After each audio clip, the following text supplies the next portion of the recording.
Hello, everyone. We are live on YouTube and LinkedIn. Our topic today is the great illusion of the energy transition. I'm Armando Cavagna, the host of this podcast, and this is Ronald Stein, engineer, columnist on energy, advisor on energy literacy, and co author of the Pulitzer Prize nominated book, Clean Energy Exploitations. Welcome, Ronald Stein. Always a pleasure. Armando, glad to be aboard. Holiday season. Great. Let me start showing an article that Ronald and I we published last week, and let's start discussion just now. Let me remove this thing from here and put Ronald. Yeah. Ronald, let me start asking you. Of course, we can exchange some information because we wrote this book, this article together. So, uh, uh, the hidden costs of the renewables. This is something that is curious because people tell only a part of the process of renewables, and some parts they do not talk about them. What do you think about this? It's unethical and immoral not to talk about it. The interesting thing, yeah, mining of it, transporting of it, um, taking advantage of people in developing countries to mine for it. Yeah, Biden started this whole thing with his EV mandates, and at that time they were, and Armando, they still are unethical and immoral as they promote taxpayer dollars, taxpayer subsidies, or dollars that are financially supporting countries like China and Africa that supply the lithium and the cobalt for EV batteries.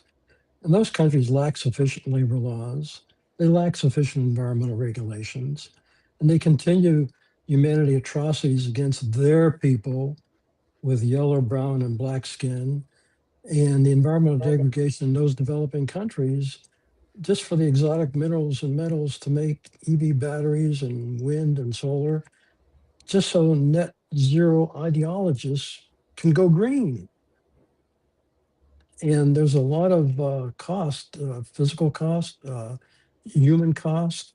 In addition, to further it, Biden, obviously, his whole strategy wanted to rid the world of fossil fuels, but he never identified his backup plan to keep the militaries operating, to keep the 50,000 merchant ships moving around the world's oceans, the 50,000 jets traversing the world's airways, the energy needs to support the space program launches, and everything that's essential to health, safety, all transportation, mobility, agriculture, and national defense. And it's it's atrocious that he's gone that far. Without a backup to crude oil, ridding the world of fossil fuels may be the greatest threat Yeah. to the world's 8 billion people, resulting in fatalities from diseases, malnutrition, weather-related deaths trying to live without the more than 6,000 products that are currently benefiting society. And there's a lot of costs, both physical cost and human cost. And yeah, I'm just amazed that there's a lack of energy literacy among our elected Yeah. leaders. To understand Talk exactly, talk yeah, about what to talk what you are about talking this. about. Yeah, yeah. But Ronald, there is a metric they call LCOE, and this is a measure that only a part of the process do not consider, as you call, backup systems and everything related that they do not consider in this calculus. Exactly, because the transition is only for electricity, and then it's only intermittent electricity. Because we have data centers, we got computers, we got hospitals, operating rooms that need continuous electricity, and the the transition to so-called renewables or so-called unreliables is the fact that they can't run a hospital, they can't run the military, they can't run the space program, and besides the fact they can't make anything. Yeah, So it's the delusion. I think the confusion really all started by the fact that they tagged wind and solar as renewable energy because it's only electricity, and we can't live on electricity and because the politicians don't recognize electricity came after oil. yeah, We got six ways to generate electricity. You can do it by wind, solar, coal, natural gas, hydro, nuclear. But all six ways to generate electricity only yes, did not exist before oil because they yeah, all require computers, wire, insulation, et cetera, et cetera. And those are all made with fossil fuels. yeah. So if you get rid of fossil fuels, you get rid of electricity. Yeah. You mentioned two very important points: petrochemical products, 6,000 products, as you mentioned. So there is no way without oil at this time, and the heavy logistics for trucks, ships, and things like that, that are not available using electricity at this time. Right. Well, not only that, not only to move the ships and the trucks and the airplanes, but to make the ships, the trucks, and the airplanes. You know, before we had the 6,000 products, we had horses. That's right. Manufacturing processes that use Yes, this part of this 6,000 products. right. Ronald, these strategies for energy transition brings geopolitical risks. How do you see these forces of geopolitical risk? Are they real, strong? How do you see that? Well, they're very real because I want to say the only countries that are going green are the wealthy countries that can provide the mandates, provide the subsidies. But Armando, with the world's got 8 billion people, and 80% of the people, which is more than 6 billion, they're living on less than $10 a day. They can't subsidize themselves out of a paper bag. So the wealthy countries are delusionalists trying to get free electricity at the expense of the poor developing countries, Mhm, like China and Africa. You know, when we wrote that book, Clean Energy Exploitations, we debated a long time before we decided on the cover, because the cover is a photograph from Africa with a military guy holding an Uzi, overseeing the family, mining for this stuff by hand. mhm, And yeah, I think it's unethical and immoral to do that. And when you provide financial incentives, i.e., the mandates is one thing, but when you provide subsidies, you're providing taxpayer dollars. You're encouraging China and Africa continue exploiting your people with yellow, brown, and black skin. Continue the environmental degradation on your land. We in the wealthy countries, we're going green. mhm, mhm. That's unethical and immoral. And there is a point that we did not mention yet: the storage miracle to bring this energy for electricity available when they are not available directly. How do you see this storage miracle? It's in the development stage because right now, I can't imagine a surgeon having to check the weather report before he opens the surgery room to see if he's going to have electricity. Um, but when you take a look at the ships, the planes, I think one of these monster 747s is like over 700,000 pounds. Oh, And, it's amazing, even today with fossil fuels, jet fuel, just to get the thing off the ground. And when you take a look at the size of these ships, have you ever seen an aircraft carrier? It's like taking a small airport and putting it on water. It's huge. And yeah, it's like you say, just to make it, to move it, electricity, it doesn't take much electricity for an iPhone or an iPad. But when you're talking about transportation and mobility, and yeah, they require a lot of power. And they had the solar in Brazil, in your back country there, and all the private jets were down there. But I don't think any of them were electrically driven. And how big batteries must be to let's see, to preserve the energy that are not available every time. I think over time, batteries will also improve. I mean, if you remember the first, phones, Yeah, they were like 2 pound big size. animals, now they're, minuscule. I think you'll see the same thing that right now the EV batteries are like 1,000 pounds. I think they'll be reduced in size over time. But, to store power and probably have longer range and store more power Yeah, accordingly. And, but to get to something like ships and planes, yeah, I don't it's a know. different level. Yeah, Yeah, and trucks, which they travel a lot of distance. Most EVs are basically short range vehicles.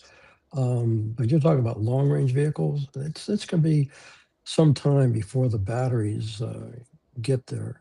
And there's different battery technologies that are working on it to reduce the size of the battery and increase the storage capacity of the battery. that's right. That's right. And do you believe that the society is paying double price to maintain this reliable renewable energy? I mean, Well, definitely, because you have two systems. You have your reliable system, be it coal, natural gas, or nuclear or hydro. I mean, those are basically 24/7. You got power continuous, uninterruptible. It's always available. Now you're building a second electrical system, mhm, wind and solar, and the wind and solar is usually built out in the desert, far away from where the people live. So then you got to build transmission lines to bring that electricity back to where the yeah, people are. yeah. And so, yeah, you're basically building two electrical generating systems. Redundant systems. Yeah. Yeah, and someone's got to pay for it. Who would made that be? And the metrics do not cover these costs when they calculate renewable costs. They do not consider this the double payment. No, no, no. They keep talking about the free wind and free sun. Free wind, exactly. Yeah, They are not free. Yeah, yeah, yeah. And who is paying for these costs? So taxpayers. Yeah, we are paying. yeah. I mean, the subsidies are coming from somewhere. I mean, it'd be nice to have a printing machine to print the money, but the subsidies are basically taxpayer dollars. And it's taxpayer dollars in the wealthy countries.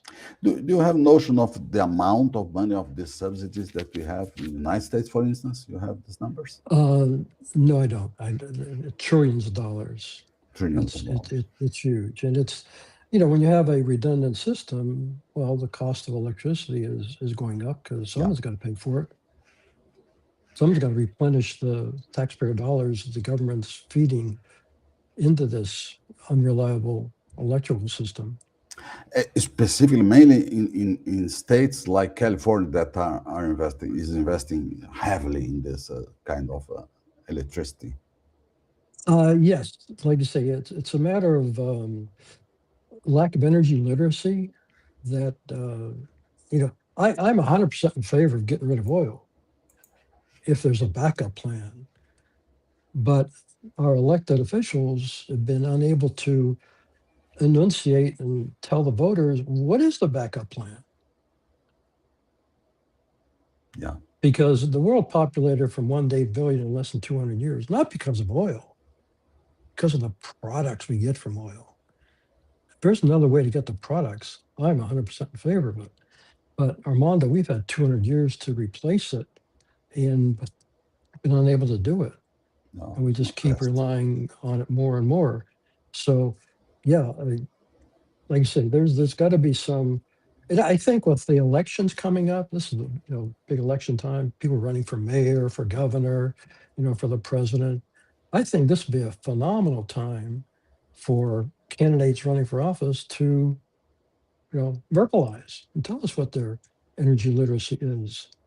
But do they do this? I mean, are they being requested to do this Well, they speech? could be. I mean, like you say, ABC, CBS, NBC, CNN, these TV people are going to be doing the interviews.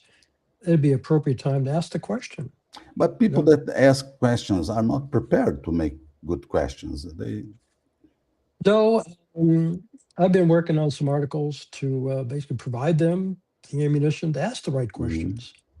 mhm. And if they got some secret sauce, I'm 100% in favor of it. But I've yet to hear it. I'm not All they sure. hear is they're basically they want to get rid of oil, and they're so focused on getting rid of oil, they're leaving the society at the like I say, we're just hurting for the products that are keeping us alive and well. I'm not sure that I make confusion or not, but I saw a list of questions you have prepared to journalists or not. Yes, I've got an article coming out right after the first of the year because it's being a holiday season. I'm delaying it till January. Yeah, it's gonna be mid-January will be published. And What, yeah, it's basically some questions to ask the politicians if they have any energy literacy, and if they do, share it with the public. share three of the most important ones that you have written. Well, the first one is, everybody's all for this wind and solar, but it only generates electricity.